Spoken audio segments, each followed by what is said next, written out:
Trigger warning. This program contains discussions about emotional, physical, and sexual abuse as recounted by adult survivors from their childhood experiences. The purpose of this program is to promote healing among survivors of childhood sexual abuse, primarily with men. Some of these discussions, however, may trigger past trauma. This program also includes explicit language. And if I believe it was my fault, then I can do things differently so that it doesn't happen again. But by saying it wasn't my fault, wow, that's a vulnerability that for a very, very long time was way too uncomfortable for me.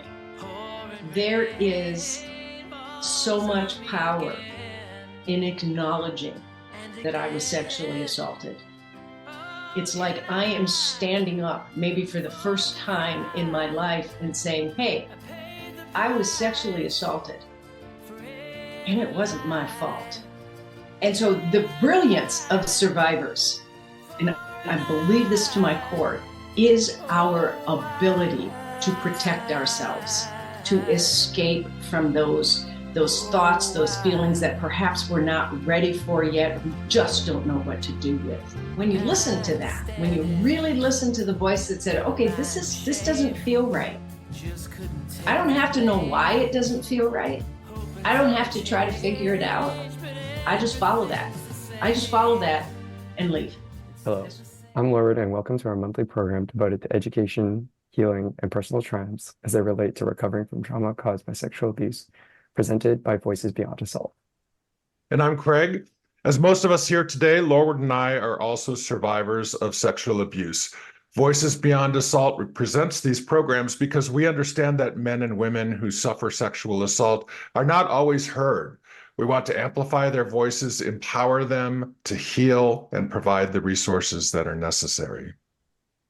As such, we would like to first remind you that this program will contain discussions about emotional, physical, and sexual abuse, and may contain explicit language. While today's program puts a spotlight on the healing journey specific to men, sexual assault and abuse is prevalent among all human beings, and our programs are all inclusive. Today, we have a conversation with Deborah Halvorson. Deborah is herself a survivor of childhood sexual abuse. She took her experiences in recovering from this experience and became a certified coactive coach, a certified trauma-informed coach, and an associate certified coach through the International Coaching Federation. Deborah is also the founder of Through the Jungle, LLC, a life coaching business especially dedicated to helping all survivors of sexual abuse. She's coming today with us from Minnesota, hopefully on a lake somewhere. Today's discussion will focus mainly on Deborah's amazing new book called Out of the Basement: Beyond Surviving Sexual Assault. Deborah, thank you so much for joining us today.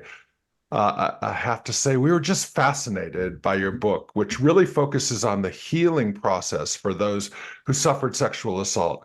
There's so much to unpack here that I want to get right to it. So let's start with the very first line, which states, I am a survivor of sexual assault. It was not my fault. Those words sound so logical to say, yet it's difficult for us to say them sometimes. Why do you think that is? Well, thank you for having me here, both of you, and giving me an opportunity to discuss this. I think that those words are so difficult to say, at least they were for me, because first of all, I don't want to be a survivor of sexual assault. I really don't. And also, if I say it was not my fault, then whose was it? Whose was it? I mean, I was involved in this. I was the common denominator of all of this when I was growing up. And if it's not my fault, then I'm a victim. Ooh, don't want to be a victim. Victims are weak. They get hurt, all of that. But also, for me, there was that piece of, and this might sound kind of weird, but that piece of feeling like I had some control if I could say it wasn't my fault. I mean, if I believed it was my fault, okay, there's that little bit of control. And if I believe it was my fault, then I can do things differently so that it doesn't happen again. But by saying it wasn't my fault, wow, that's a vulnerability that for a very, very long time was way too uncomfortable for me. Mhm. Yeah, you are basically essentially saying I'm a vulnerable person and things can happen to me and some things are out of my control. It's like that's a very scary thing to admit to or say that is true. Very much, yes. Um, your book is more a story about healing and survival. It's really almost like a little bit of a manual and a how-to book for survivors. You divided it up into three parts. Can you share us a bit about why you did that and the importance of each of these parts, the be, the do, and the share? Thanks for that question. Here's the thing about the be, do, and share piece. It came to me right away when I first started writing the book, and I thought, oh, that's dumb. And I kept pushing it over because I didn't know what it meant. And I thought that's just kind of hokey, but it would not leave me. It kept coming back. And the be, do, share, I thought, all right, okay, I give up. I will include this, but I have no idea how. And I had actually finished writing the book. And then the be, do, share came up again. And I was like, okay, now what am I supposed to do with this? And then I looked at all the parts of the book. And part one is being. This is how we can be as sexual assault survivors. This is how we can be. And part two was this is what we can do to support each other, to develop self-sustaining communities, to heal. And part three is the sharing the stories so that we know we're not alone and that there is healing out there for every single one of us. So does that answer your question? We do share? Yes. We'll get into those a little bit more. In step one, you say to acknowledge we were sexually assaulted, that we have to acknowledge that we were sexually assaulted. And that kind of goes back to the first sentence in the book. But I mean, I want to say most of us are aware that this happened to us, or I was always aware, yes, something happened to me, but I buried it and didn't want to address it, especially if we were children when we were assaulted. So what does that acknowledgement mean, really? And why is it so important to our healing process? Because it's reality. It's real. I spent so much time living in a pretend sort of make-believe reality. Yeah. I got sexually abused and sexually assaulted when I was in my 20s and all that. Yeah. That happened. Everybody's got a sad story, I used to say to myself. Everybody's got something, this happens to be mine. And there is so much power in acknowledging that I was sexually assaulted. It's like I am standing up, maybe for the first time in my life, and saying, hey, I was sexually assaulted, and it wasn't my fault. It's not my shame. It's not my shame. It's not for me to go and hide because I've been sexually assaulted. Now, I'm not going to stand up in a movie theater and say, hey, sexually assaulted. Okay, I'm not talking about that level. I'm talking about acknowledging it to myself because it's huge. The magnitude of a sexual assault is huge. And that's why it's important. Because look what happened. I've been sexually assaulted and I'm still standing. You have to be able to articulate what problem you're trying to solve if you want to go about it. And part of that problem is saying, hey, this thing happened, and Yes. being honest about it, Yes. that is a really difficult process for some people, and Mhm. for some others it's not, but it depends for everybody. Let's transition a little bit more into the book. You do such a good job of using imagery to evoke an emotion, to evoke a space, to evoke a time. And you say, you use this imagery of how we are in a cold, dark, damp basement before we're healing, but we kind of like it there because it's become comfortable for us. And you walk past a flight of stairs, and at the top of the stairs is a door. And that door has just a little bit of that bright light shining through the bottom. Tell us a little bit about this imagery. Like, I feel like it's so appropriate and apt.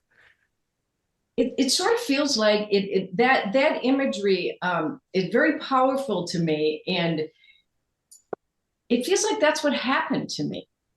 That's what happened. I am a survivor who had the brilliance to block out and repress. Okay. And it wasn't like, I mean, many people do that. Okay. It's the brain taking over. There's scientific evidence for that. Okay. And so I feel like I lived in a basement for many years. And I just kept walking around and doing what I needed to do. And even when I first started to have my memories, I still kind of felt like I was living in that basement and just walking by them. And then something happened. And maybe it was the healing that I was doing from my recovery from alcoholism and drug addiction, my spirituality. Something shifted in me where all of a sudden, when I walked by those stairs, I saw something that I actually saw the stairs, first of all, like there was a way out. And I think that probably came with my acknowledgement that I was sexually assaulted. And see the stairs, and for a while, it's just the stairs that I'm seeing because I'm getting used to this idea, getting used to this, opening up my brain and kind of letting it sink in that I've been sexually assaulted, and sort of lifting the veil of denial of my whole childhood. And so I see the stairs, and then I see that hope at the top of the stairs. Because what is light if it's not hope, right? And so I see that light at the top of the stairs, and it's like, oh, okay. Maybe I don't have to live down here. Maybe I don't have to stay down here. Maybe there is something else. And so that imagery that you're talking about was the whole premise of the book. It's the metaphor that goes throughout the whole book because it's just so what I felt like. And then you went up to the door and you weren't sure you could go back and retreat a little bit, and then finally you opened that door. And Yeah. I have to say, it's just such a powerful image, and I know it's the name of the book and it's the picture on the front of the book, which is really amazing. And I had no idea when I picked up the book and started reading what I was going to expect. I thought it was going to be something, survivors held hostage in a basement, and in a way it was, right? And in a way it was. So I was quite surprised that I surprised myself. The way you write is so direct and powerful. It's so amazing because it's easy to read because you just tell people how it is. And when talking about truth, you say the moment we acknowledge the truth that we were sexually assaulted, we cannot unsay it. Mm-hmm. And I think that's the biggest thing, right? You say the truth is that powerful, but it's a bit scary, right? So I remember when I first actually said it out loud. It was scary. It was scary to say. And you say there's no going back. Why is that truth so powerful for us? I think because it's been wanting to come out for so long. It's been down there, and we've been pushing it back, and it's it's been wanting to come forward, because how do I get complete? How do I fix this fracture, of and fix my wholeness? How do I do that? Well, I got to get everything forward. And I think the truth is, it's one of those it's one of those things in life that once you say it, once you actually open the door and just let it out, there's fear, most definitely fear, but there's also relief. Ooh, just this big sense of relief. And even if we choose to go back in the basement and spend some more time in the basement because maybe we're not ready for this yet, or we just can't figure out how we can do it, the truth stays with us. It stays with us. We can't unsay it. We can't unfeel it. We can't, you can't go back from it. And you may try to put it back in that little box where it was, but it doesn't fit anymore. I mean, it doesn't fit because it's come out and it's seen the light of day. And so that's, people I think really struggle a lot when they try to put it back. Yeah, putting it back. Yeah. And when something is so true, it doesn't need to be defended or supported. It will grow itself without any need of assistance. And it's like, you can't put that, back into the box, like you said. I love that. It'll grow itself. Yeah. Especially for something so true. Your book is for all survivors. You've seen a myriad of responses, but there's a thread that connects all of human experiences. We're talking about physical responses, we're talking about mental responses, we're talking about spiritual responses, which I found very interesting. This is especially true when we talk about like our body's attempts at survival, where we do these escapist behaviors. Can you go over some of these like typical behaviors that survivors will respond to, either to escape, to blame themselves, or anything else that you talk about in your book? Well, you guys can probably identify with this. I mean, when I get that feeling of anxiety that comes up, or if I'm triggered, and understand, I spent most of my life not understanding what a trigger was. Okay, I mean, I'm in the beginning triggered 24/7, and I have no idea why I'm reacting the way I am. And so the brilliance of survivors, and I believe this to my core, is our ability to protect ourselves, to escape from those thoughts, those feelings that perhaps we're not ready for yet, we just don't know what to do with. And I did a lot of drinking when I was growing up. I abused a lot of drugs, but I got sober and in a recovery program at a very young age. So then what did I do? Then, because I wasn't ready to deal with all this, then what did I do? I was a person who, it was extremely important to me to control everything in my environment, because I never felt safe. And not feeling safe is one of the common residues that most of us suffer from. And people think, oh, you don't feel safe, you're afraid of the dark type thing. Well, yeah, I was. A lot of people don't feel safe, but they're not afraid of the dark. There's other things. It's that feeling of always waiting for the other shoe to drop. Okay. Always knowing that, well, this is okay, but it's not going to last, that type of feeling. So what I did is that when I was no longer into the alcohol and the drugs, because it was totally getting me into too much trouble. And so when I wasn't doing that, I was trying to control everything around me, the people, the places, the situations. And if I can control my environment, you can't hurt me. And I'm not going to get hurt. And another way that I protected myself was I had a litany, a repertoire of negative self-talk. that kept me very, very engaged in how I could never meet up to anybody's standards.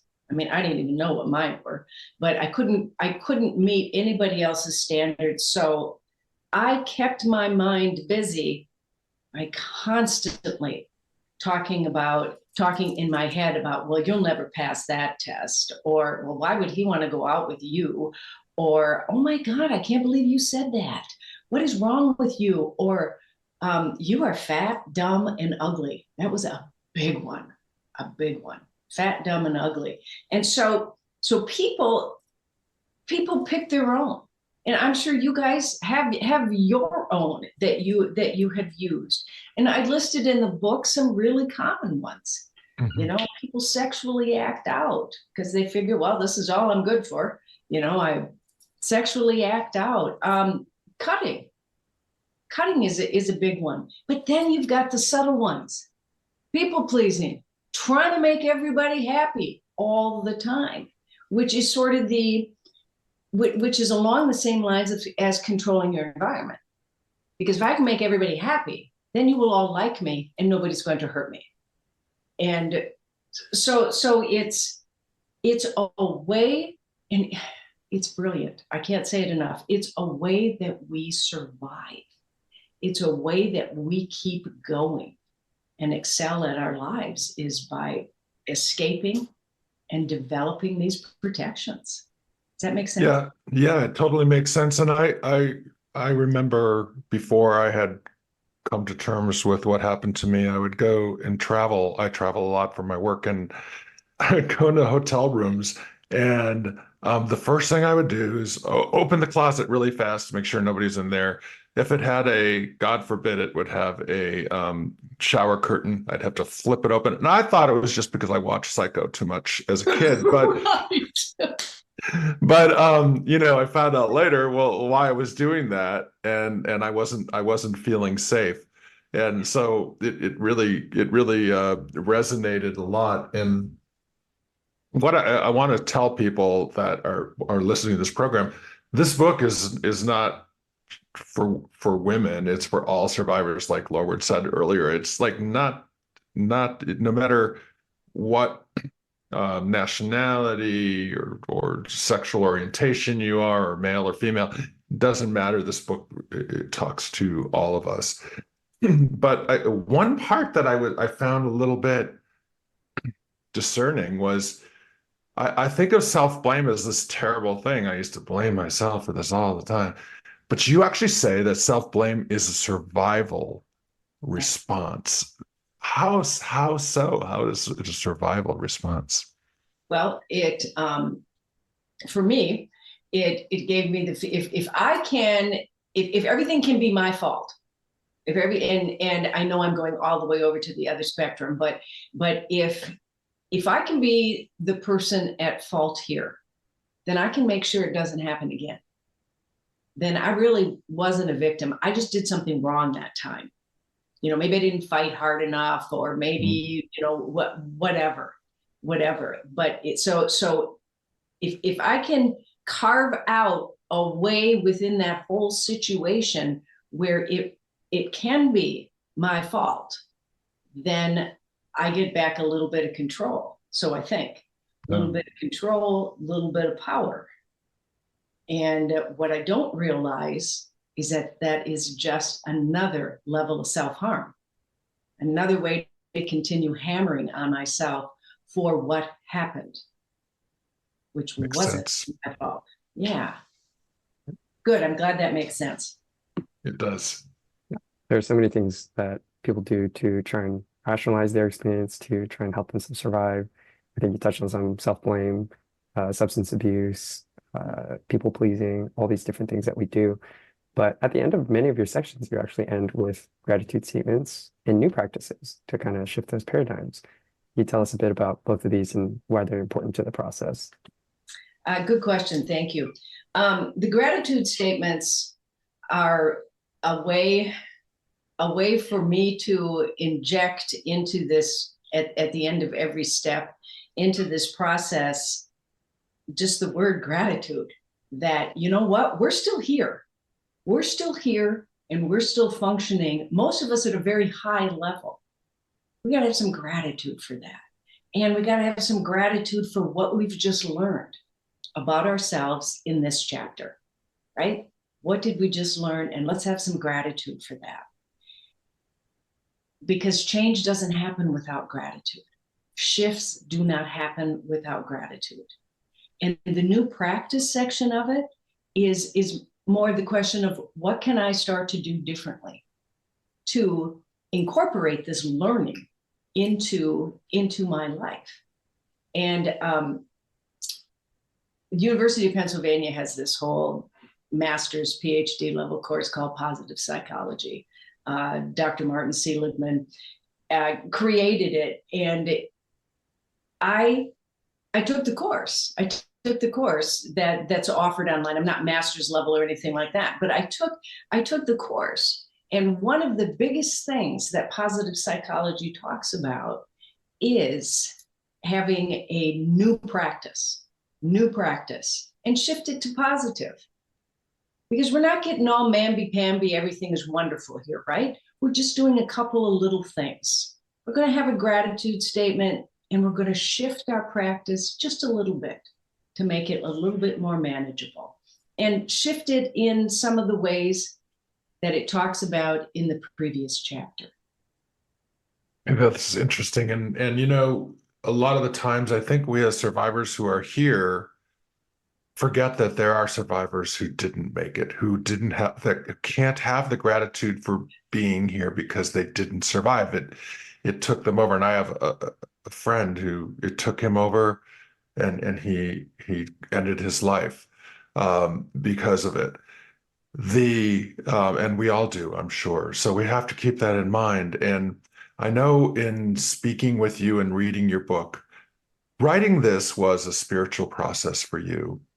Can you explain a bit and then tell us how that led you to talk about a major focal point you feel is important for survivors, and that is our inherent spiritual connection? Oh boy, that's a big one. Because I struggled the most with writing chapter 2, and that's the inherent spiritual connection piece. Because it's very difficult to put that in writing, to put it in words, because so much of it is a feeling. And so I'll just indulge me a little bit to give you a little bit of history about my spirituality. I grew up Catholic, nothing wrong with Catholicism, many things wrong with my family and their view of Catholicism. And so grew up with that. But when I got into a recovery community, after I had been arrested and had to go to rehab and all of that, and got into a recovery community, the foundation of that recovery community is a God of your understanding. You know, how do you understand God? And so it gives you a freedom. Gives you a freedom to figure out, who do I want my God to be? Who do I want this higher power, this being to be? And so before I wrote this book, I had 35 years of practicing and figuring out my spirituality. And I believe that every level that I got to in my spirituality brought me closer to opening that door, that closet in the basement, right? And so I was 10 years into this recovery program before I had my first memory. And I believe that was a divine intervention type thing, whatever you want to call it, because I had a spiritual foundation. I believed in a God of my understanding, could do for me what I couldn't do for myself. And I mean, got me out of my family. I mean, most survivors don't completely cut themselves off from their family. I had to go. And where did I get that strength? And where did I get that courage? And as I'm writing this book, in the years leading up to writing this book, I'm starting to become aware of the fact that there is this divinity that lives within me. I mean, Christians will call it the Holy Spirit, right? But a lot of Christians won't say the Holy Spirit lives within me. Some of them will, but we're all kind of talking the same language, but we're just picking different words that work for us. And so that divinity, that inherent spiritual connection, we're all born with it. We all have it. It's inside of all of us. It's that courage. It's that courage that brought you guys to Voices Beyond Assault. You know, it's that part of us that wants the best for ourselves and the best for others. We've all got it in us. There've been tons of books written about it. I mean, just hear the Dalai Lama talk once, you know, and it's in there, or Gandhi, or you know, whatever. And that's where that comes from. We save and we rescue ourselves. Nobody can do it for us. Nobody can do it for us. There are people out there who can guide us, okay, like therapists and coaches and counselors and good friends and all of that. They can guide us, but they can't do it for us. And so how do I do it? How do I do this? How do I face what happened? How do I move beyond it? I got to tap into that. I got to tap into that part of me that has been there from the very beginning. That part of me that is strong, is powerful, is full of great ideas, is, you know, creative. That part of me that we all have. But it's hard to find that. It's hard to find that when you got that chatter going on in your head, and when you're dragging behind you shame, self-blame, and never feeling safe. It's really hard to find it. And it becomes very uncomfortable to step out of what I have created to keep myself safe and go over here, or even just stick my leg over there and say, uh-oh, should I really try this? Am I going to be safe over here? What is this? But if you see it in other people enough, and that's where I get into in the book about listening to other survivors talk, you want what they have. You want that peace, whether they're talking about it or not. They've got it. And that's that light that we want to see in ourselves. So I don't know if that explained it. That just, you know, it's such an individual thing. Yeah. You talk about the spiritual connection, and at one point you ask this question where I think it's very pointy and telling, where you say, if we trust in something outside of ourselves that's so incredibly powerful and so divine, shouldn't have it just come in and saved us? And Yeah. can you tell us about what is your response to that? Yeah, I'm telling you, I felt forsaken for so many years, because I had a religious background, and even when I started to develop my own spirituality, there was always that little bit of a wall, like, you know, oh, okay, I'm supposed to 100% believe in you, but where the hell were you when everything was happening to me?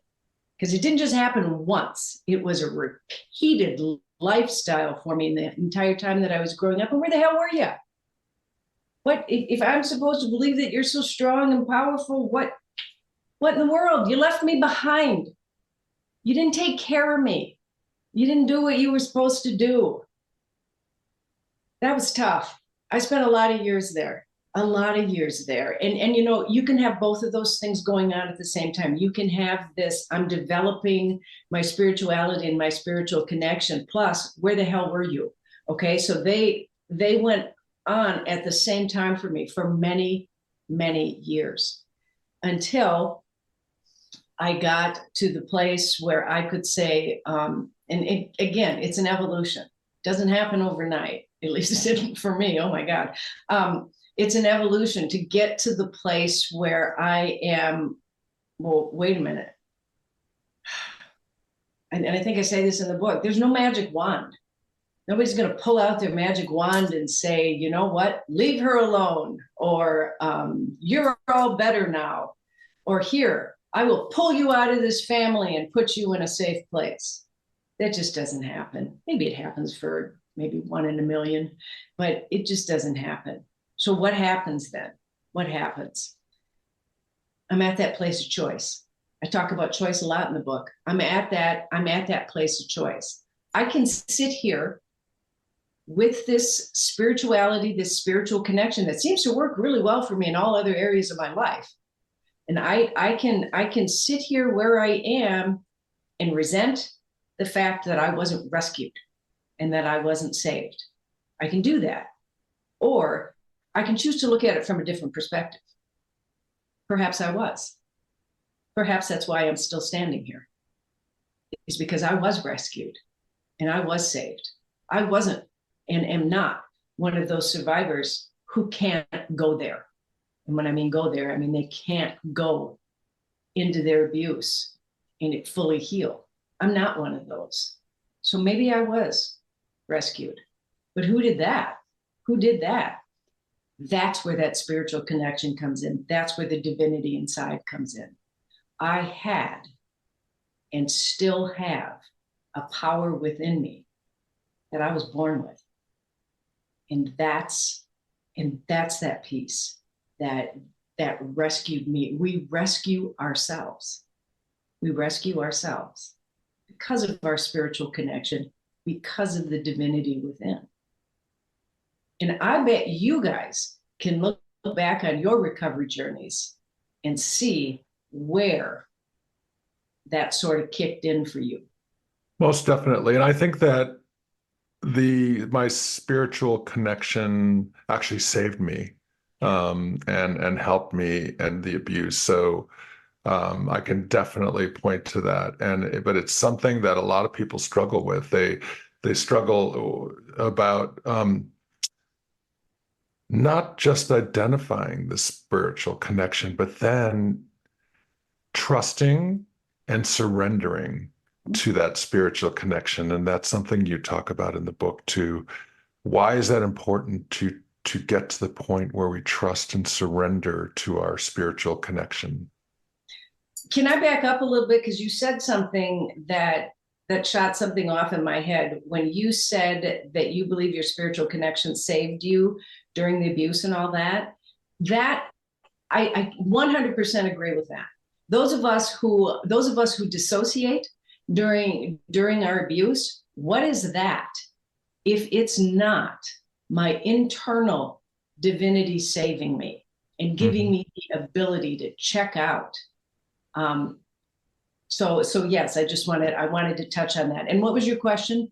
So trusting and surrendering is very difficult. Then once you identify that you have a spiritual connection, how do we trust and surrender to that? And why is that important? First of all, I struggled a lot with the word surrender. I didn't know for sure whether I should put it in there or not, but it just kept showing up. So I kept surrender in there. But the trust piece that's so important is because I'm not a truster.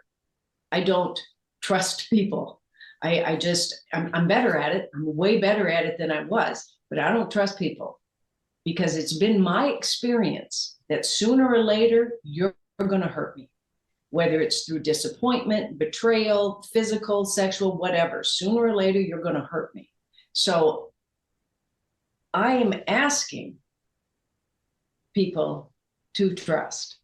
And I know what the journey was for me. And it is a journey to trust. But until I was able to trust that this divinity, this spiritual connection only wants what's best for me and also talks to me all the time. And I don't mean that weird. I mean, it's that voice that we all hear that says, Craig, come on, you can do this. You know you can. And it's just that negative voice that we're so used to that's so much louder. But it's trusting that one voice of encouragement, because that's that divinity inside. And the surrender piece, I got to quit fighting. I got to quit fighting. I got to quit thinking that I know how to do this, because I don't. I don't know how to do this. I don't know how to do what the survivors that I'm hearing share their stories have done. I don't know how to do that. I mean, I do now, but way back, I didn't know. And so that's the giving up control. When you surrender, you give up control. So they have to happen at the same time. Oh, I hate to use that term, have to. For me, they happen at the same time. If I can trust this creator, this spiritual connection, this divinity within, if I can trust that, then it's going to be that much easier for me to surrender and give up the control and to just let it happen and believe that I'm not going to get hurt again like that. I'm not. I'm going to know if I keep those lines open and listen to that voice. It's going to say, this is not a safe place for you to be. We've all felt it. You walk into a room and you get that feeling. You get that feeling. And most of the time, because we're so used to it, we power through that feeling. Oh, go away. Everything's fine. Come on, whatever. And who knows what happens. But when you listen to that, when you really listen to the voice that said, okay, this doesn't feel right. I don't have to know why it doesn't feel right. I don't have to try to figure it out. I just follow that. I just follow that and leave. That's just one example. But it's a good example. All the time. Yeah. Yeah. Did that answer that? Trust and surrender? Yeah, it did. Yep. I babble a lot, so interrupt me. No, not at all. It's quite compelling. That's why we have you on. We are looking for a little bit of the babble. Well, you're going to get it. In your book, at one point, you kind of touched on this earlier. You talk about negative and limiting self-beliefs. Yeah. You give us a list of some of the things. You shared a couple of your own personal ones that are particularly difficult for you. And then you say we actually don't acknowledge these to ourselves. Can you give us an example? And if we don't acknowledge themselves to ourselves, how can we avoid or treat them? We don't acknowledge them to ourselves because we're too smart. If we said to ourselves, I am such a flippin' loser, okay, we would know, oh my God, okay, that's not a good thing to say. That's not a good thing to say. That's not a good way to feel about ourselves. I might have to do something about that. If I feel like I'm a flippin' loser, I might have to take a look at that and do something about it. So we find other ways, other more subtle ways to have that same negative and limiting belief show up. Maybe we sabotage ourselves. And maybe we say, well, I'm just not a good enough golfer. I played golf a lot when I was younger. I'm just not a good enough golfer. I probably won't succeed in this tournament because I'm just not good enough. Or I'm just not very good at math. Yeah, I'm good at other things, but I'm just not very good at math. Or I don't do relationships well. Or, just a variety of different ways to say that we're a loser without saying that we're a loser. And that's just one example, because I think we're too smart. We're brilliant beings. I mean, we're too smart, and that's not just survivors. That's most of society out there that not acknowledging what they're really saying to themselves. Did that answer that? Yeah, so one of my favorite concepts in your book is living in today. Mm-hmm. And you say that, and I always say you say, because when you read your book, actually, it's like you're talking to the reader, just like you're talking to us right now. And that's your writing style. And I think it's amazing. And I was a journalism major, so I recognize when people are really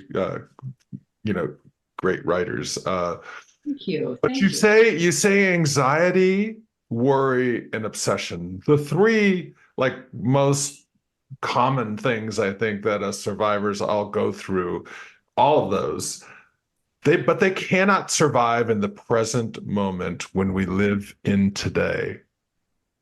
Can you explain that? Because wow, I'd love to get rid of those. And it's a practice, but anxiety, worry, what was the other one? And obsession. Obsession. Wrote the book, can't remember what's in it. No, but I have Anxiety. obsession. Obsessed. I'm obsessed. Yeah. Anxiety, worry, and obsession. All three of those, if you really think about it, either put us in the past or put us in the future. Okay? So even if we're anxious about a meeting we have in 15 minutes, that's still moving us out of the moment and into the future.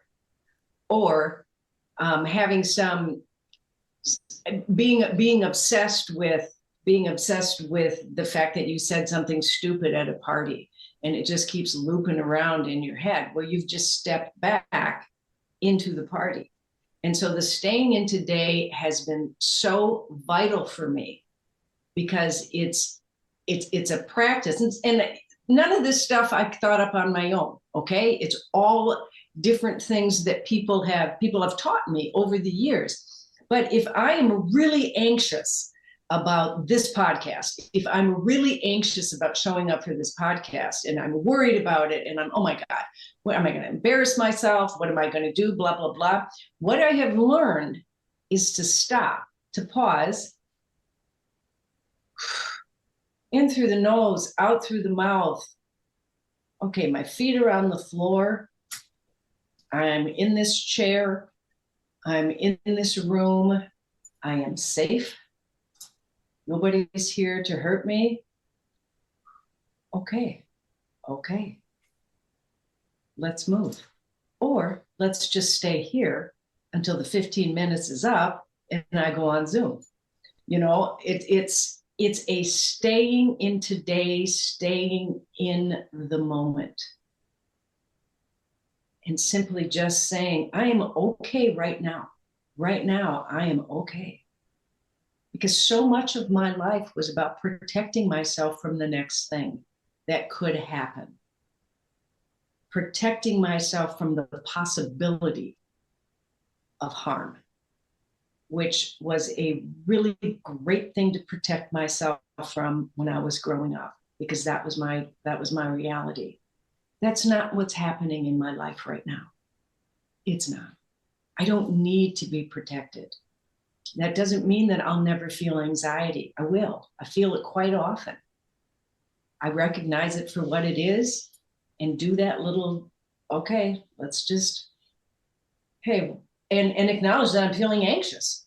I'm feeling anxious, or I'm getting obsessive, or this, that, or the other thing. The most difficult part for me with worry and obsession is feeling safe at night.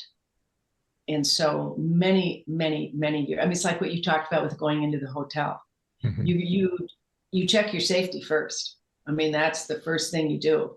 And I had a lot of difficulty staying home alone. Didn't matter if it was during the day, at night, whatever. And so it's been in like the last 5 years that, I've been working on this since like 87. So it's been the last 5 years that I have been able to work with that today thing and just really stop and say, okay, I'm here alone. I'm safe. And sometimes it's a fight. Sometimes it's an absolute fight. Well, how do you know you're safe? How do you know somebody isn't hiding in the basement? How do you know? How do you know? How do you know? And so that staying in today is extremely important. Yeah, it's so interesting that you talk about this and you say, even though anxiety will pull you to either say this future thing will happen and it'll be terrible, or you reminisce on something that happened in the past and you're like, I'm so dumb for doing that. Right. But instead of like addressing those directly, your response is today and the now. There's almost like a, I don't say you ignore them, but you almost redirect the focus, which I think I is a like very that good. word redirect. I Mhm. like that because that's kind of what it feels like. But think about what happens when you engage the anxiety. When you engage the anxiety and the fear, you don't ever win that argument. You don't. It grows stronger the next time. Exactly. You just continue the loop. You continue that loop of, well, maybe somebody is in my basement. Maybe I'm not safe here. Maybe, somebody does have access to my hotel room. Maybe. That's you engage it, and I think you feed it, and it gets bigger. And it's not ignoring it, because what I'm doing is acknowledging that I'm afraid, or acknowledging that I have anxiety, or acknowledging that I'm being a little obsessive here. So I'm acknowledging it. I'm not ignoring it at all. But like you said, I'm redirecting it. I love that. And you're not Redirect. allowing it to dictate your actions.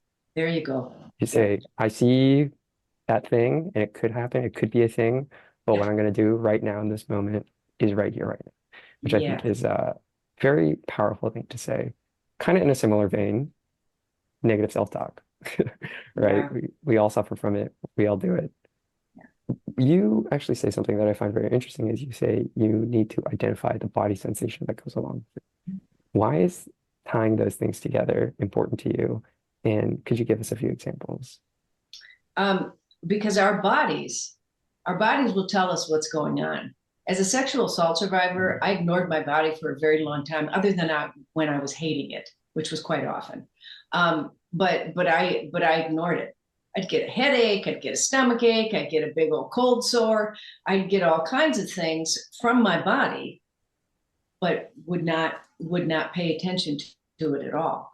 And so I believe, and it's also part of my trauma-informed coaching, that our bodies are always giving us a positive message, a positive intention. Okay, so if I'm into some deep negative self-talk, oh my God, why did you say yes to this podcast? Why are you doing this? Oh my gosh, you don't have anything to share, blah, blah, blah, blah, blah. If I am in the depths of that, what's happening with my body, my stomach, for me, my stomach is starting to hurt. I'm starting to get kind of a tightness across here.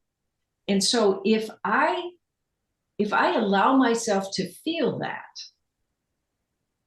then I know that I'm in the midst of some pretty serious negative self-talk. What's going on? What's going on? My stomach hurts. And this is very difficult to do. It's a practice. It is a practice, because you have to pause from all of that old protective thinking and try something different. You have to pause. And that's scary, because it doesn't feel safe.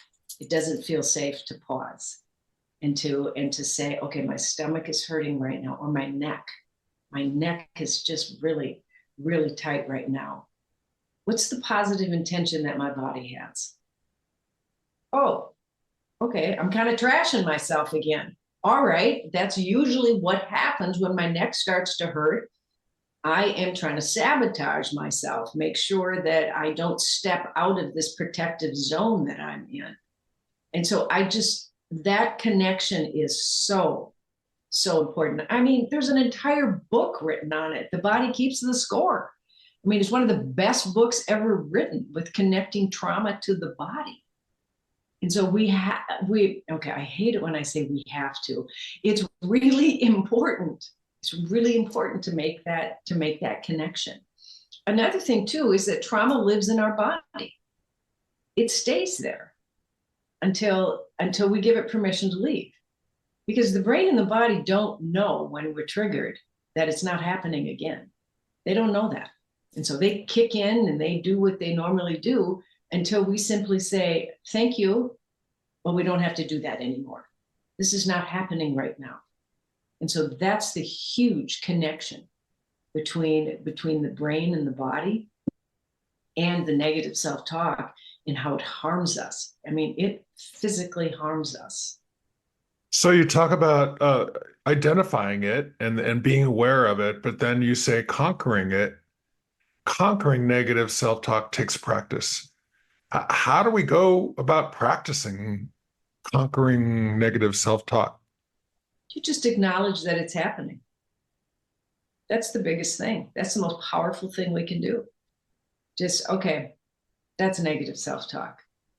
I mean, and you think about, because negative self-talk is just another way to harm ourselves. Because what is negative self-talk if it's not harmful? It's harmful to our psyche, it's harmful to our being, it's very harmful to our spirit. And it blocks us. It blocks us from that trust and surrender that is so important with that spiritual connection.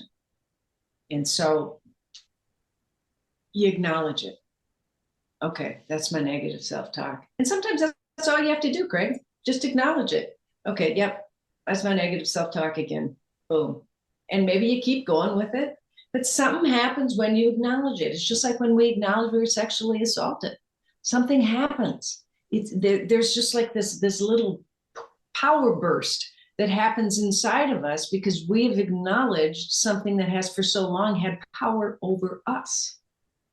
And so you acknowledge it. It's like, okay, that's what you are. I got it. I'm on to you. You know, that kind of thing. You just keep acknowledging it. Yeah. I wanted to ask you something. You've said this twice, and I find this very, very interesting. You say you hate when you say I have to. Why is that? I'm so curious. That's a good listener that you are. Because there's not a right or a wrong way to do this healing. And when I say have to or must, that kind of thing, I feel like I'm telling people that this is the only way to do this. You have to do this or you're not going to get better. That's not true. That is not true. Everybody, if you have decided that you want to heal and you understand that that's something that you have to do, yes, that it's something that you need to do to continue to move forward with your life and broaden it, then you get to figure out how to do it. And that's the thing with this book. This is not a be all to the end all for everyone. It's suggestions. It's how many people I know have healed, bless you. And it's, so that's why I don't like to say have to, because I don't want people to think that I'm the expert on their healing. I'm the expert on mine.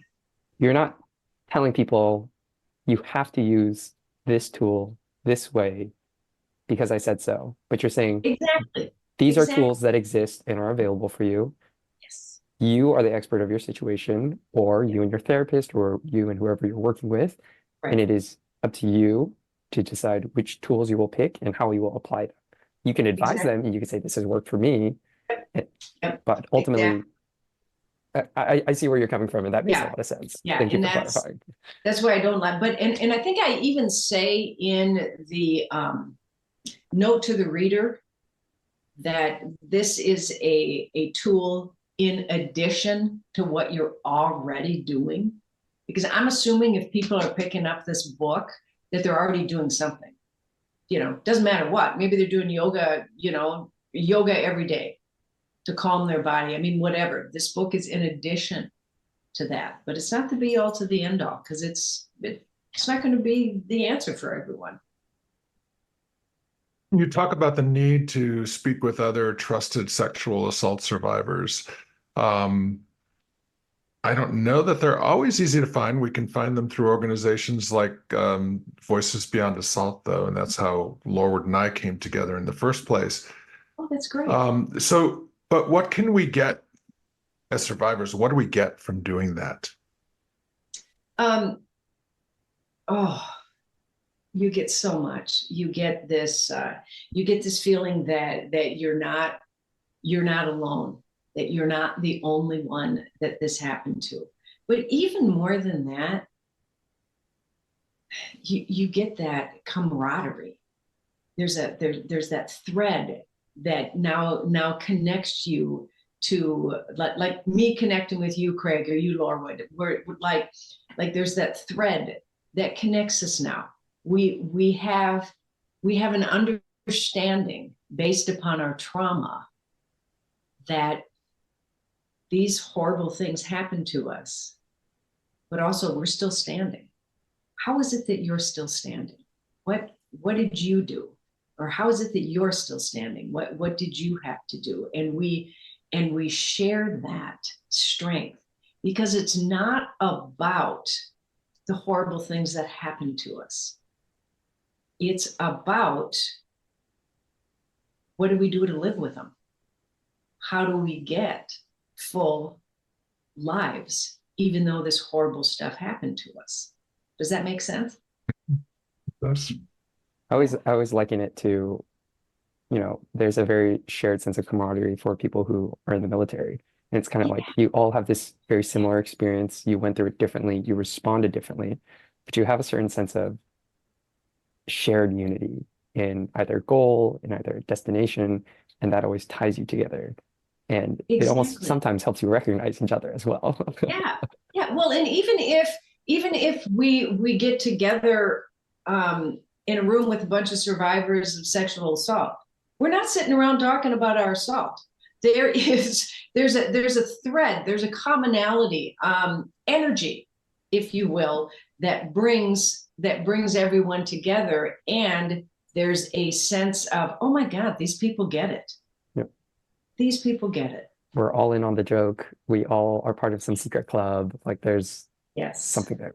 Yeah. Yes. When you write about making peace, you say responding is an intentional thought. Reacting is without thought. How can we use this in our process? Because I feel like I'm very reactionary and I want to be more of a responder. Well, the best thing that helped me was when somebody said to me, reactions are based upon past experiences. I mean, we react to certain things in the same way that we always have. That's a reaction. That's familiar. And so I'm trying to think of a reaction. Oh, okay. Let's do this one, for example. This is a common one.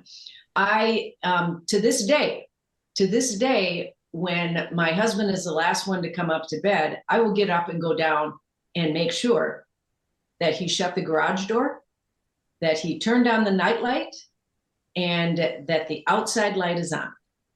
I will make sure that is a reaction to the one time he forgot. Okay. And so that is a reaction to that. Okay. A response would be taking a breath and saying, why don't I just ask him? Why don't I just ask him if he did this? And so I will ask him, did you turn on the nightlight? Did you shut the garage door? Did you turn on the outside light? And he will say, yes, I did all of that. And I don't need to get up and check. Truth be told, sometimes I still do. Okay. but that's my issue, not his. But that's, and maybe that's not a good example, but you understand what I'm saying. The reaction is from something from my past. I've learned how to react when this happens, or when I feel this way. I've learned how to react. And a response is just doing that little pause. Okay. All right. And asking a few questions. Get curious about it. And it sounds like it might take a long time. It happens in a couple of seconds, where you just pause. Am I safe? Yeah. I want to talk about, it does. Thank you. I want to talk about step 4. You talk about the effects of sexual assault on relationships. And I probably have never met a survivor who hasn't had difficulties with relationships. You say we have to understand how the residue, and I love that word, the residue of sexual assault keeps us from having fulfilling relationships, and might even keep us in unfulfilling relationships, because I've known a lot of survivors that stay in terrible relationships as well. where they're even beaten or other things, and they stay in there. Can you tell us how we become aware of the difference between becoming part, or the difference in how we become a part of fulfilling long-term relationships? Because that's what we all want. It is. And it starts with yourself. That's why in that chapter, I say, before you get into the relationships that you're in and asking the questions about your relationships, you need to ask them for yourself. Or it's suggested that you start with yourself first. Because if I'm feeling good about who I am, if I'm trusting myself, if I'm trusting my spiritual connection, if I think I can rely on myself, then I'm grounded. I'm solid. I'm solid. And I'm going to be able to look at the relationships that I'm in a completely different light. If I'm looking at the relationships that I am in based upon my past and how I've protected myself and how I need to control everything. Let's just use that as an example. How I need to control my entire environment and everything that's in it. Who am I going to surround myself with? I'm going to surround myself with people who don't challenge me most of the time, or if I do get challenged, they're going to be dead to me. I'm going to surround myself with people who fit into that protective person that I am. And so if I'm still operating like that, then those are the people that I'm going to attract. And those are the people that are going to be attractive to me. If I think that I am so unworthy of love that I need to be treated like crap, those are the people that I'm going to attract. I'm going to attract people like that. So it's extremely important that I get right with myself in the best way possible before I can have really healthy relationships with others who honor me and who honor my healing process. Does that make sense? Mm-hmm. You also write about the gift of choice, that there is power for us when we realize that we can and cannot change. Why is this important, and how do we get there? I don't remember writing that. I'm sure I did. And just to jog your memory a little bit, this is the part where you bring in the quote from Nelson Mandela, where you say, "May your choices reflect your hopes, never your fears," which is just so good. Yeah, and so ask your question again. Yeah, you write about the gift of choice. Yeah. That there is a power there for us when we realize what we can and cannot change. Why is this important for us, and how do we get there? Okay. What's really important about that is the age-old statement that we can only change ourselves. We can't change anyone else. I mean, many, many books written about that. And realizing that if I am in, for example, a bad relationship, if I am in a bad relationship, no matter how hard I try, I'm not going to change that person. I'm just not. They are who they are, right? All I can do is change myself, and maybe ask a few questions. Why do I think I need to stay in a relationship where somebody treats me less than? What is it that's going on with me that's causing me to think that this is what I deserve? Tough questions to ask, especially when you're in the midst of it, but vitally, vitally important. I can't change that person. I can change myself. And once I get an idea, and what we're going for here, really, what we're going for here, bottom line, is learning how to love ourselves. In spite of everything that we've been told about ourselves, everything that we've been led to believe, everything our negative self-talk is chattering at us about, it's a process of learning how to love ourselves. Because if I love myself, I'm not gonna be in a relationship with somebody who treats me less than. It's not gonna fit. It's not gonna fit. It's not gonna work. And so understanding that I can choose that is very, I mean, it's extremely important. And again, it's an evolution.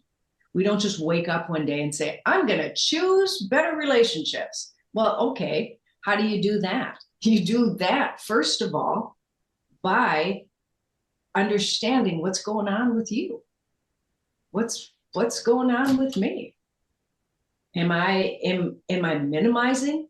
Am I minimizing the seriousness of what happened to me? Am I pretending it didn't happen? Am I pretending that my life is something that it's not? It's very difficult to make a choice if I'm operating from that. But the bottom line, and it's another thread that runs through the whole book, is that we do get to choose.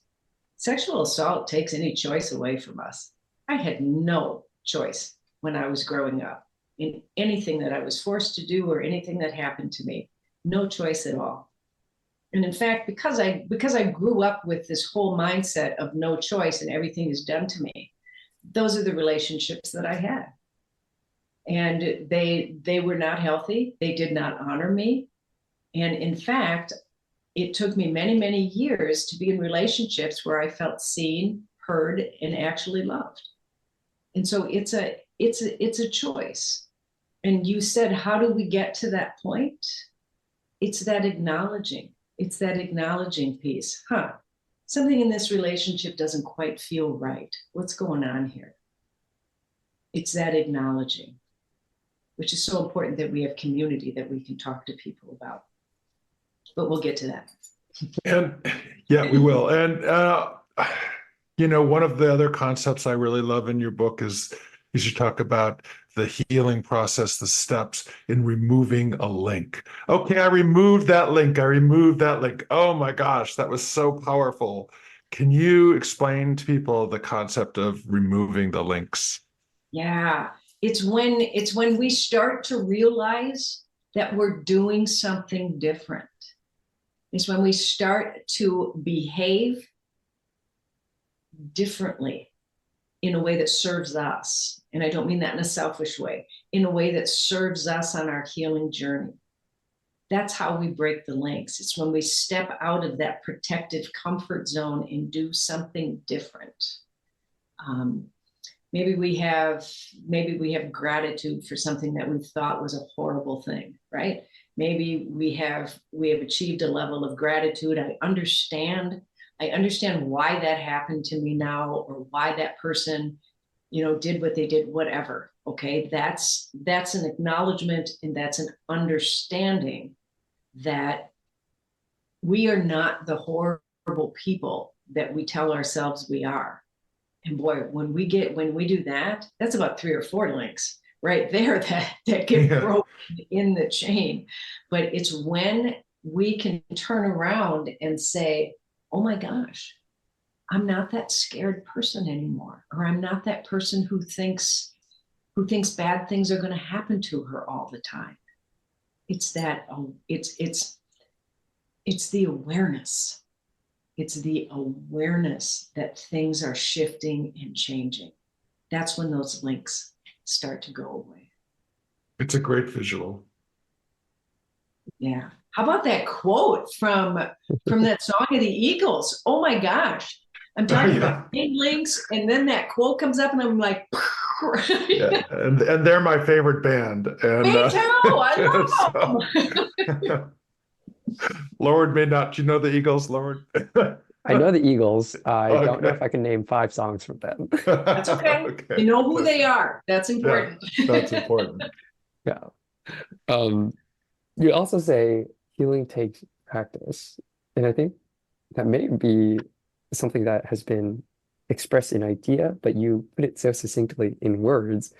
And you use another great analogy about how a protective reaction is like us driving a truck over and over the same set of tracks.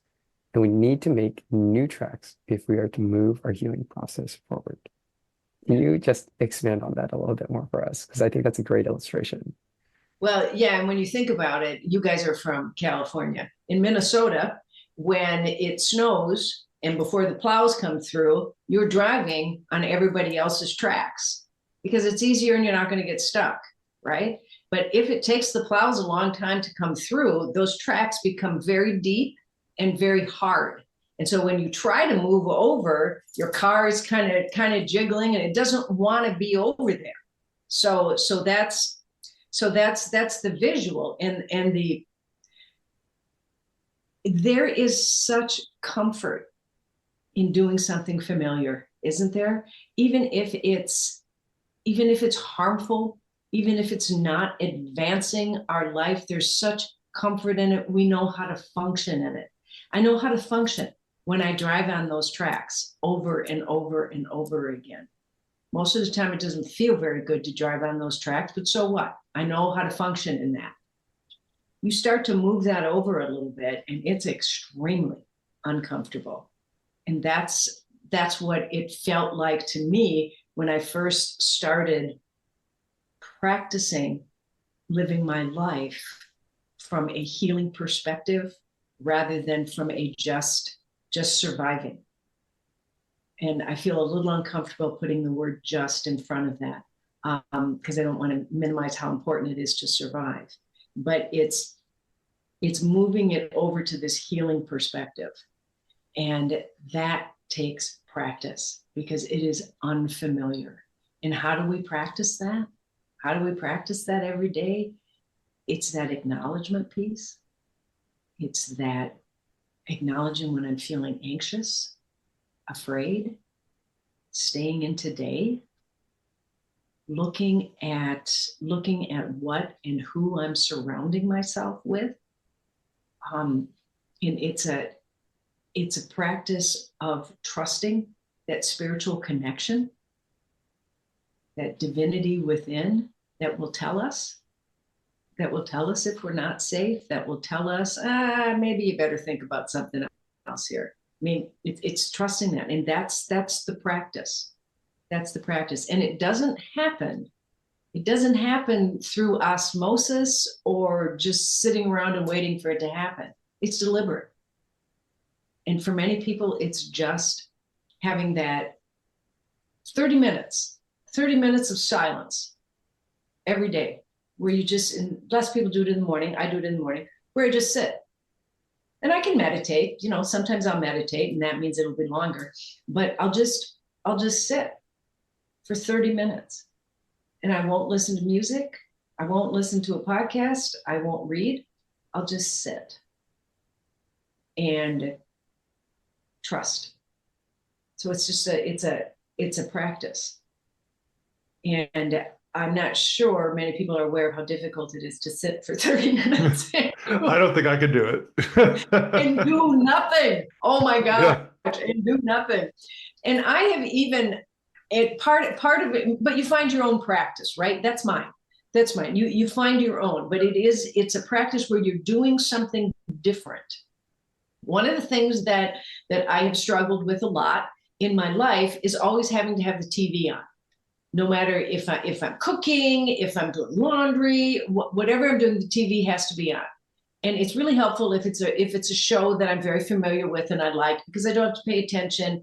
But the thing that does for me is that I do not have to think. I do not have to think, and I do not have to be aware of anything that's going on. It's an avoidance. It's an avoidance tactic for me. And it's one that I'm very skilled at. I'll just put the TV on. But it's been in the last couple of weeks, this is so interesting, the last couple of weeks where I've started to notice that it's moving over into the obsessive realm, where it's very difficult for me to not have the TV on even when I'm sorting my laundry, okay? Folding big baskets of clothes, yeah, that makes sense. But sorting my laundry, for God's sakes.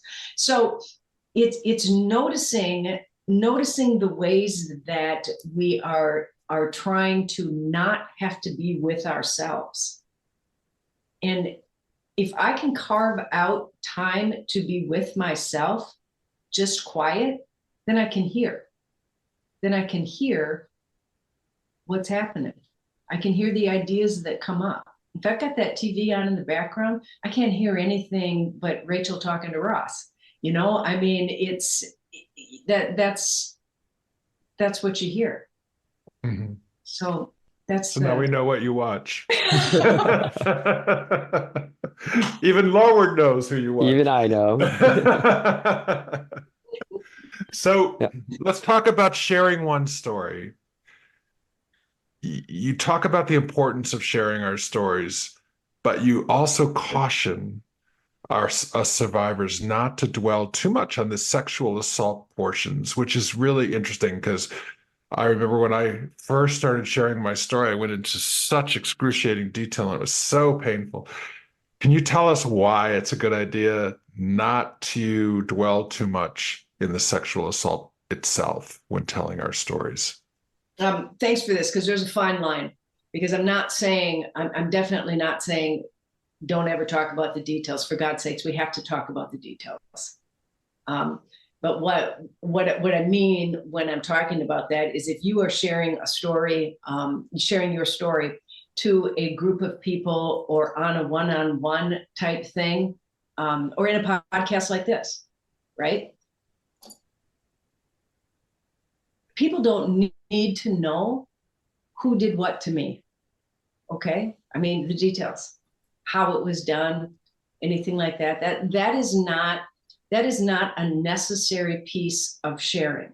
What that does for me is that it makes my heart race when I start sharing details like that. I get body reactions and they're trauma reactions. My heart races, and then I think, oh, I'm sharing too much. They're not going to believe me. And so this whole litany of stuff begins when it's like, okay, that's not the importance of sharing. The importance of sharing is for people to know that I am a sexual assault survivor. And it doesn't matter if it happened once, if it happened 90 times, it doesn't matter. I'm a sexual assault survivor, and bad things happen to me just like they did to you too. Okay? So now what? Now what? How do I keep getting out of bed every morning? How do I keep showing up to my job? How do I figure out how to have a life? That's what's important. That's what's important. And I think a lot of times our society, because we live in a rape culture, I believe that a lot of the emphasis is on the details of the story. It's almost as if we have to allow people to make sense of why we're struggling so much.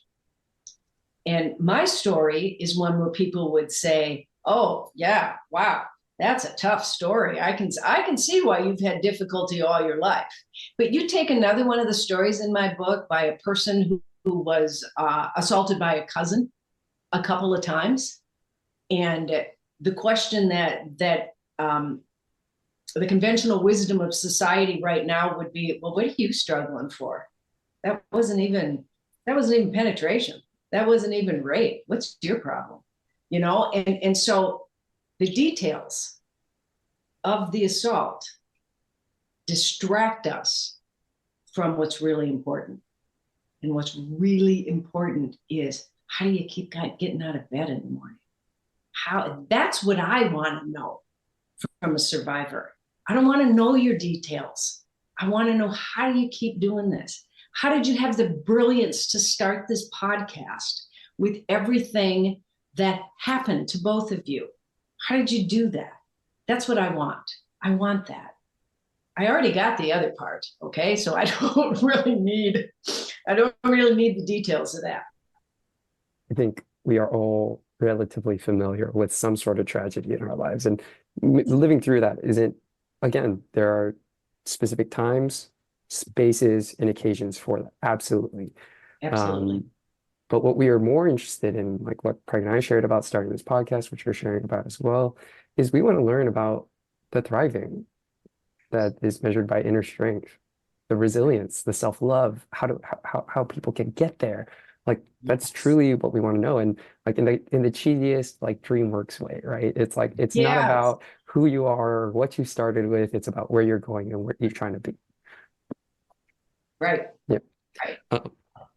That being said, you talk about this resilience, this self-love.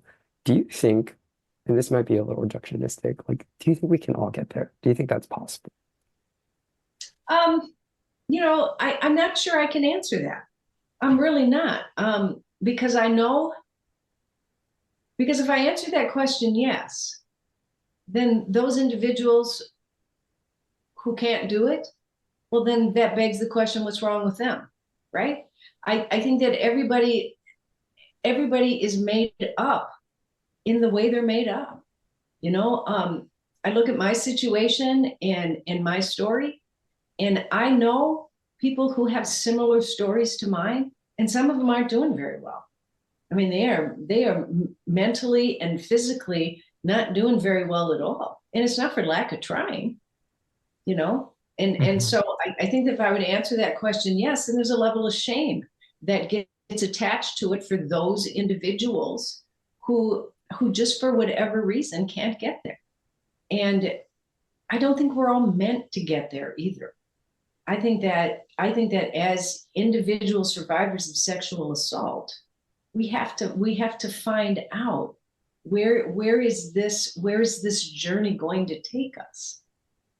Um, Yeah, and I think so that's very well said. thank That's a great answer. Love you. that answer. Because it's so the healing journey is so specific to each one of us. Right, And as long as we're breaking a link here and there, we're making progress, even if we're not, even if we're stuck in the basement, right. we're still, we still have hope. We still have to have hope, and we still need that hope to get further. And are we going to be at the great nirvana? Who knows? Well, and where does compassion come in? If I expect everybody to be on the same journey that I am, where does the compassion come in for those who aren't?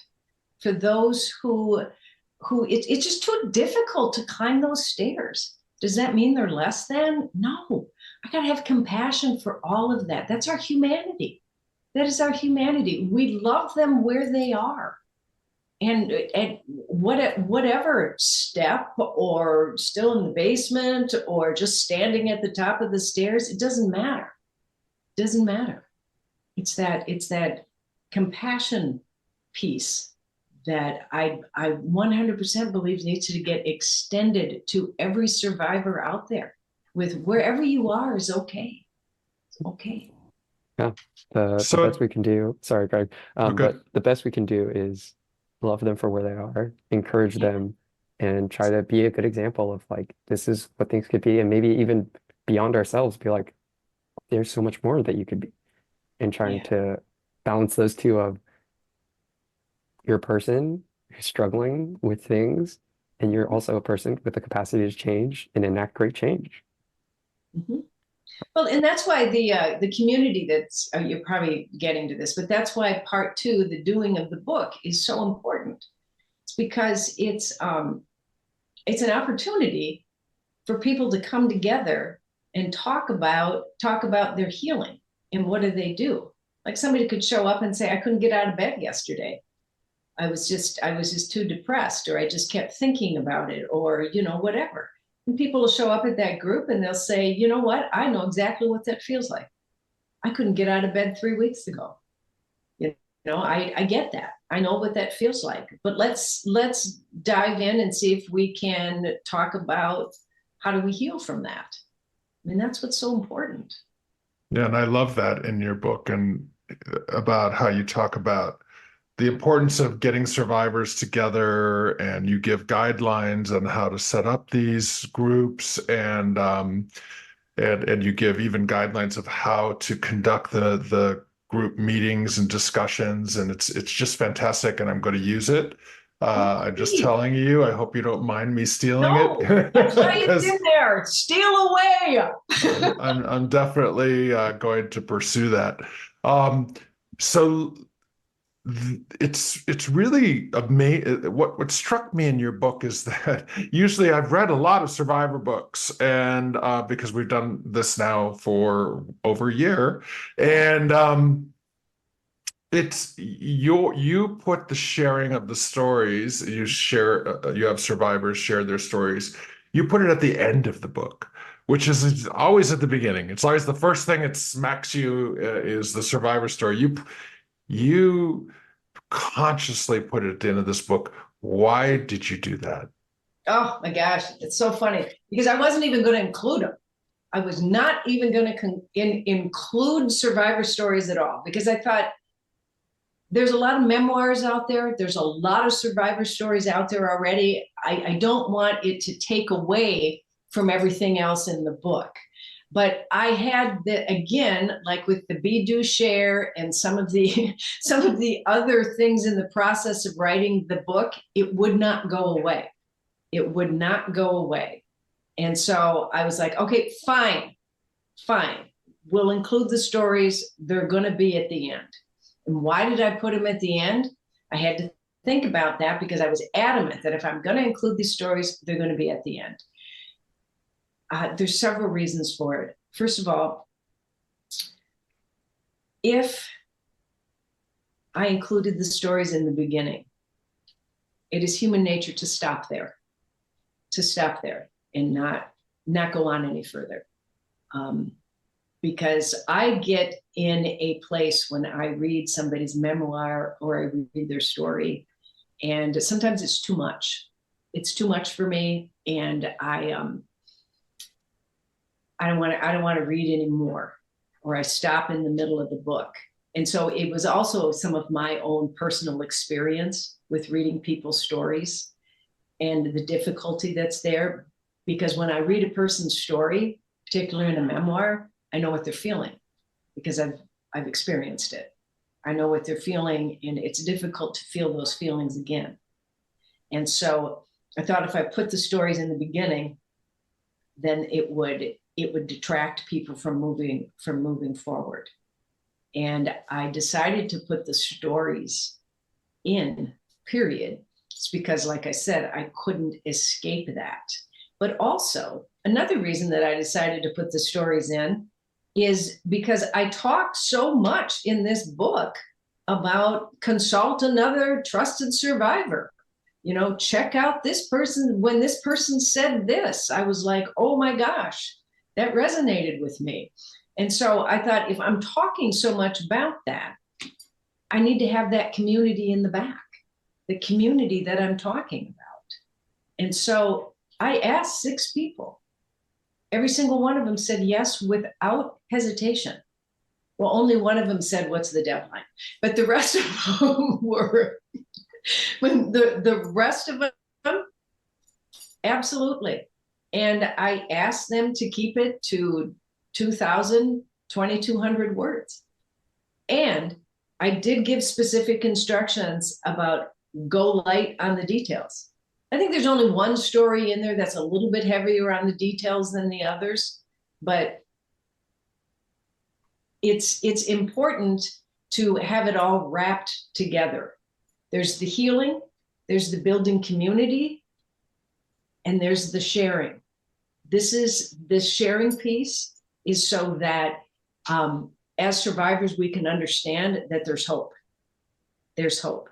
And most of the stories involve the hope and the healing because they didn't have many words to spend elsewhere.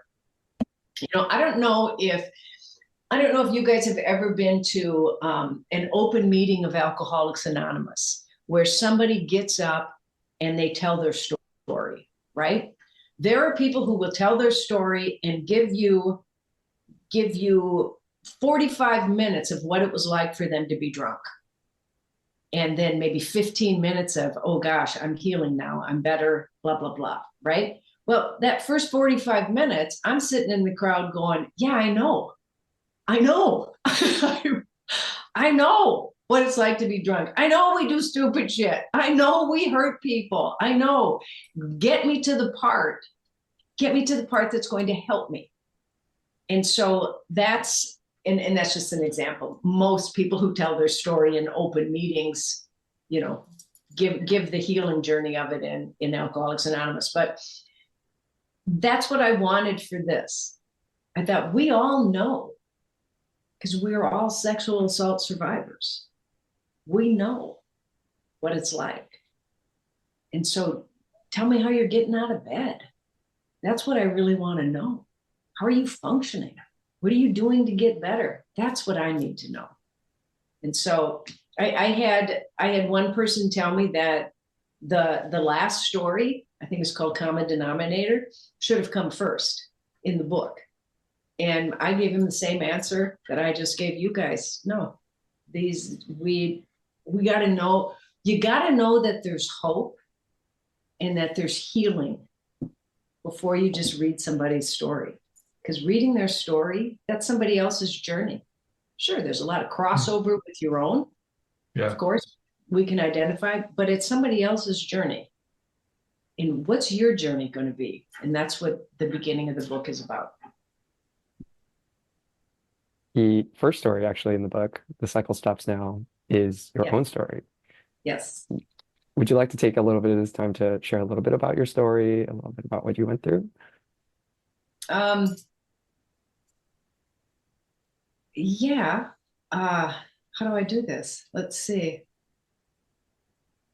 It's I mean, I'm the reason I'm saying how do I do this? I'm thinking, how do I do this without just saying what's in the story? But it doesn't matter, does it?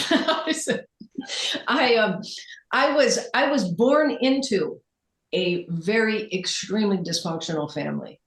I can look back on it now and see that my parents were born into extremely dysfunctional families, and I'm sure their parents before them were. I mean, it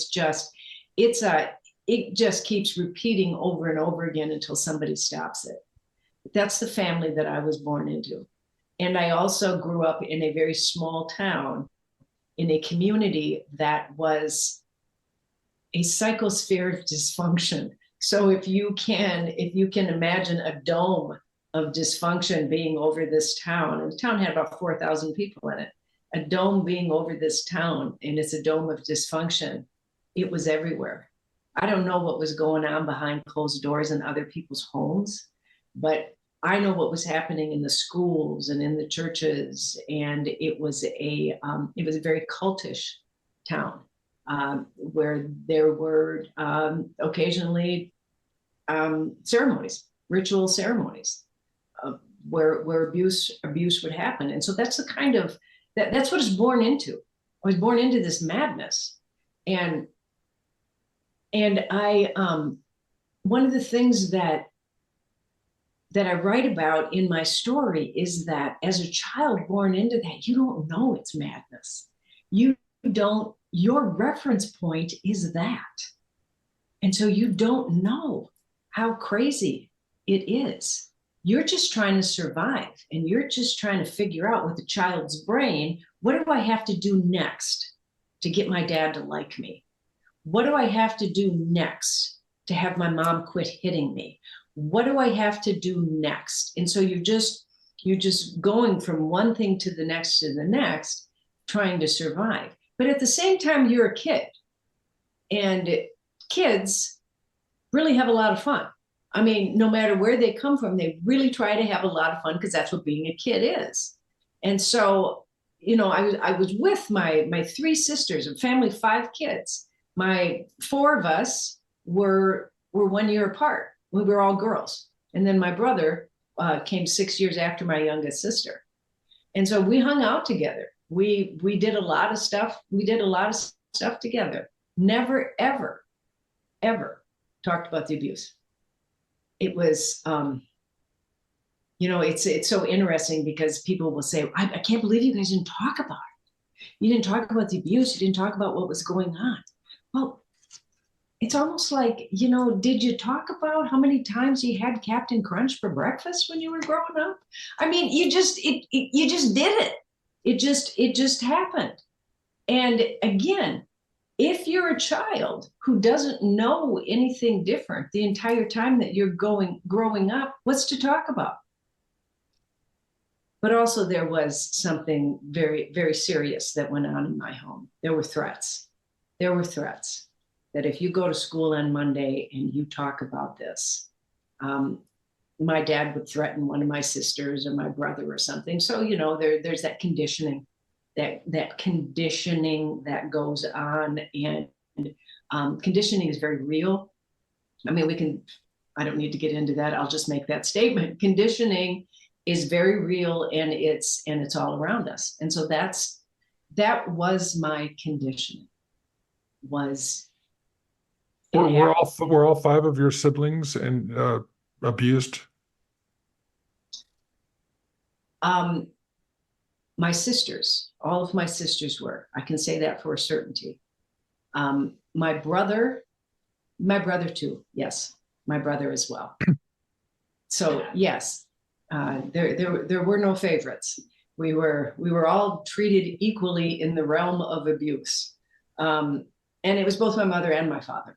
So, and when I tell my story, people think that we were like poor, poverty-stricken, and living in a shack. No, my parents were wealthy, and quite powerful in the community. And so, again, who am I going to tell? Who am I going to go to, and who am I going to tell? And because nobody would believe me, and even if they did, they're not going to cross my family. I mean, no way. So that was the environment. That was the environment that I grew up in. And even though I didn't consciously know that what was happening was horrible, I did know how I felt. Because at a very, very young age, I was given the brilliant gift of dissociation. So I would dissociate and go to different places during the abuse. But I also knew how I was feeling. Like when I would go to school, you know, that emptiness, that empty feeling, or that you know, gosh, so-and-so looks like they're happy, or wow, okay, you know, different things like that. But I couldn't let them in, you know, and probably because of my child's brain and my conditioning and all of that, I just couldn't let them in. And so when I discovered alcohol and drugs, it was nirvana. I mean, that was it.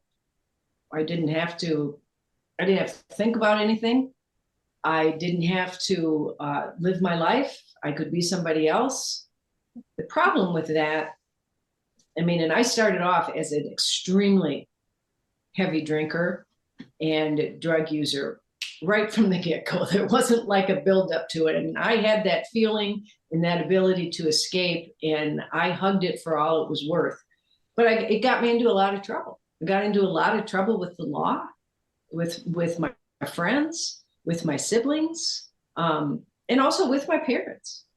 The crazy making thing was that they were the reason I was trying to escape from my life. However, I was causing them such difficulty with all the trouble that I was getting into and everything that was happening. And so again, we want to talk about those solidified underlying negative and limiting beliefs. I mean, that's in there throughout my entire childhood. And also the "it's my fault" mindset as well. And so it all started for me at a very, very young age in solid conditioning, very much so. But I got arrested when I was 17, and I had the choice of, I don't know what my choice was, but I chose rehab. And so I went to rehab for 30 days. And I was away from home, and I was away from that community, and people actually saw me.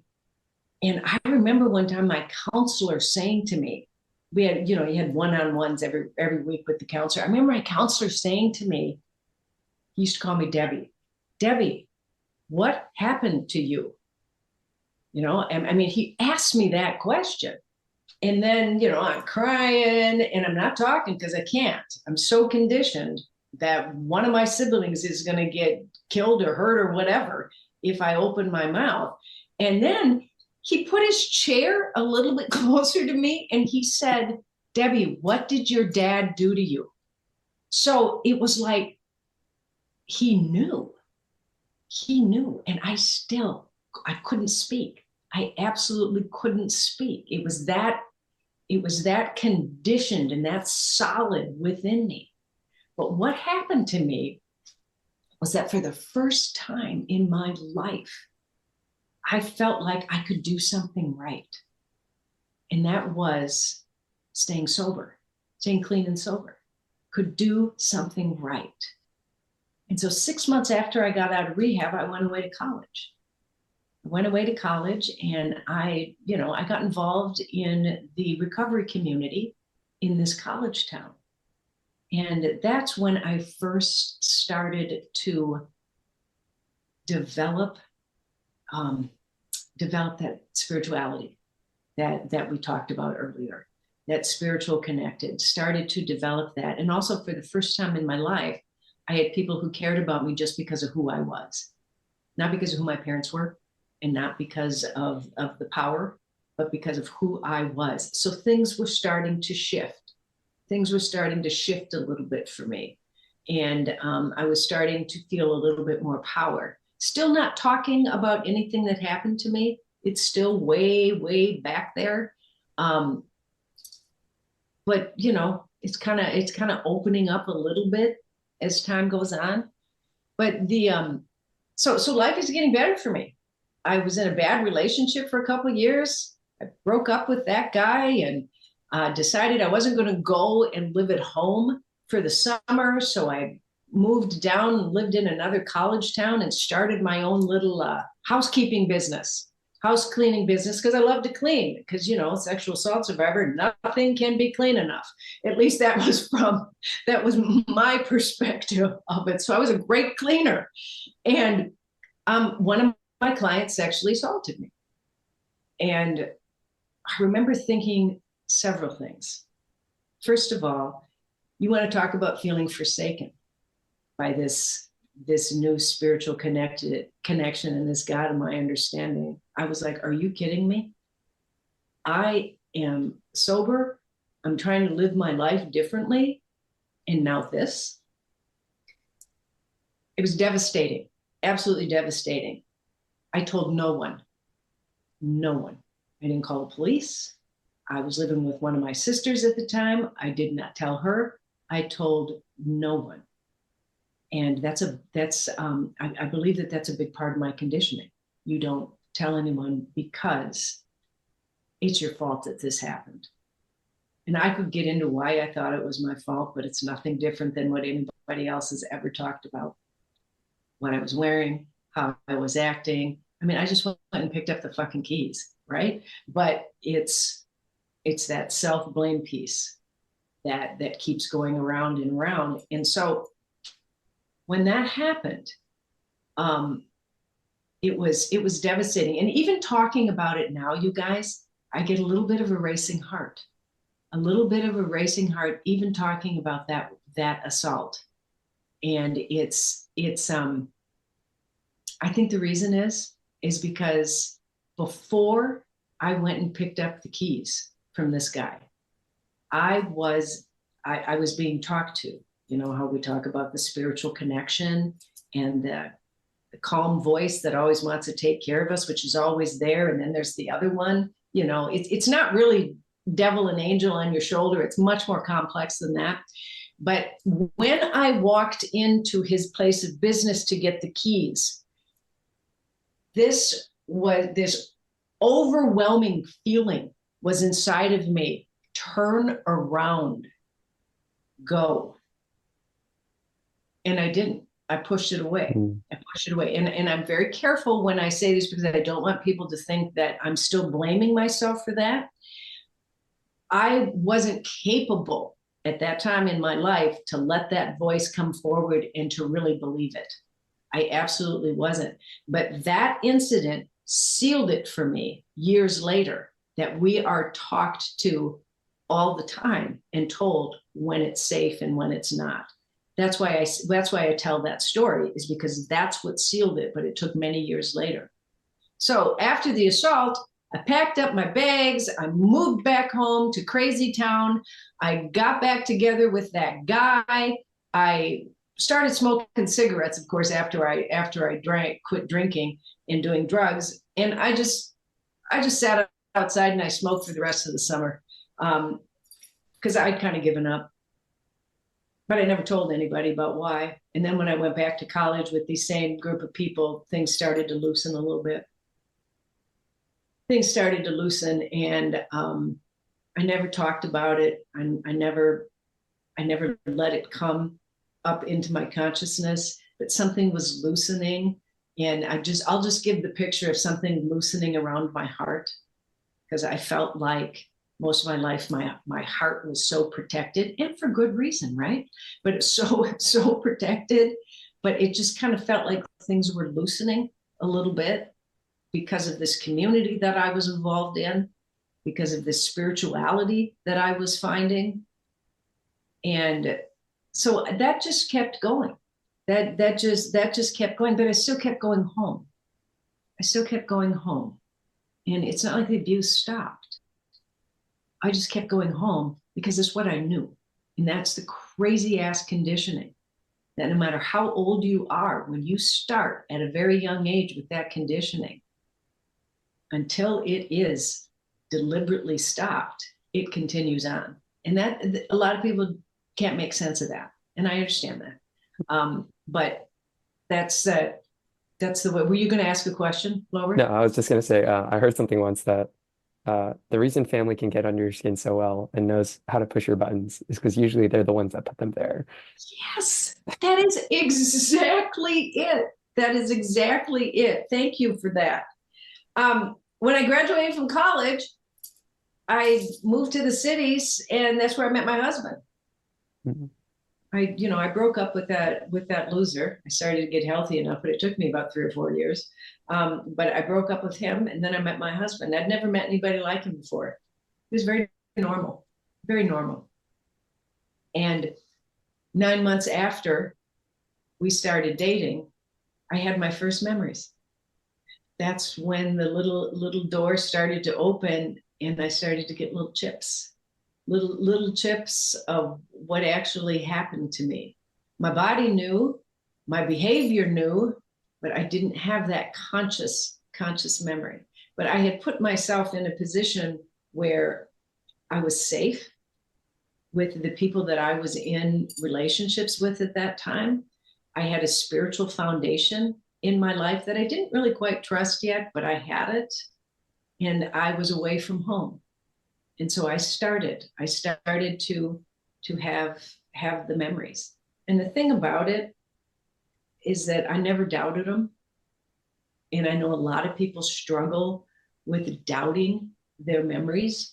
I feel very grateful that I never did. But part of it is that when I think about my memories, I think, I cannot make this stuff up. You can't, I don't have the capacity to make this stuff up. And most people don't. So I would encourage anybody out there who's struggling with, is this a real memory? Is this not? You go with this is your real memory, because we can't make this stuff up. And also trust how your body feels with it. And so that started my journey. That started my journey right there. But I couldn't start it until I was safe. And I think, we talked earlier about maybe some people never get what we would consider very far on their journey and stuff. Well, it's all about the safety that's around you, the real safety. I mean, I had real safety in my husband. I had real safety in these friend relationships. And my sister, who is a year younger than me, started having her memories at the exact same time I did. And our other 3 siblings still to this day deny that anything happened. And so I left my family in 1987, except for my sister. Um, I haven't talked to any of them in over, what is that, 40 years? Not quite 40, 35 years. It doesn't work. I want to get drunk. And I start to feel really horrible about myself. And it doesn't work. I got one life. And it's about showing up the best that I possibly can show up. And I can't do that if I'm surrounded by people who are treating me less than, who are denying the reality. And so, yeah, I left them. And that was one of the hardest things I ever did, along with breaking the conditioning. Well, I just really want to thank you for sharing that story. And I just want to read a little bit at the end of your story in the book. Yeah. Because I think this is such a great ending, but a beginning at the same time. Today, I can stay alone in my house. I feel safe. Today, I recognize and feel the anxiety of a trauma trigger and know how to manage it. Today, my relationships heal rather than harm. Today, I trust myself and my God within. Today, I share my story. The cycle stops now. So incredible. What's next for you in this journey, in your journey, your mission to help survivors? Getting the book out there, getting the book out there in the best way that I can. I mean, doing this podcast. Thank you so much for inviting me on your podcast. Contacting. I'm donating the first 500 copies of it to sexual assault survivor centers, to prisons, different things like that. And it's just getting it out there. And I'm just gonna let my divinity kind of guide me on this. It might sound a little like, ooh, what's she talking about? But We'll find out. I'm going to be guided by that, just like I was guided to write the book. Just like I was guided to write that whole book. I did not want to write a book about sexual assault surviving. I did not. There were many other topics that I thought were a little bit more attractive to me than that, but it wouldn't go away. Would not go away. Well, Deborah, we're very excited for you to distribute your book. I encourage everyone to pick up a copy, to read it, and we just thank you again for joining our program today, for sharing your story, all of your insights, and I'm sure our listeners also were able to get a lot out of this, and you were just incredibly helpful and just a great person to talk to, and we appreciate you so much. Thank you so much. I appreciate it. Yes, I mean, I can't recommend this more highly. Out of the Basement. It's a universal book for survivors, and it really can help you with your next stage in healing from sexual assault. Even if you've already felt you're dealing with it, pick up this book. It'll help you move further. Absolutely. Thank you, both of you. That's wonderful. I appreciate that. And for everyone who's listening, please go to our YouTube channels, as well as all major podcast sites for this program, as well as other programs from Voices Beyond Assault. And please send us your comments or leave your comments on this site. We really do value your input. There will be other information at the end of this program on how to contact Deborah, pick up her book, and go to her website. So look for that as well. Yes. And thanks again to all of you survivors out there who are continuing your support of our programs and organizations such as Voices Beyond Assault. It's your courage that gives us all strength. We'd like to thank all of you for joining our program today and hope you found the information useful and helpful. For more information about this and other programs from Voices Beyond Assault, please visit our website at voicesbeyondassault.org. We also invite you to subscribe to this podcast or our video version on YouTube. Thank you again, and remember, together we heal. Hiding it in his hands made me say, am I okay? Don't say too late tomorrow. too late tomorrow.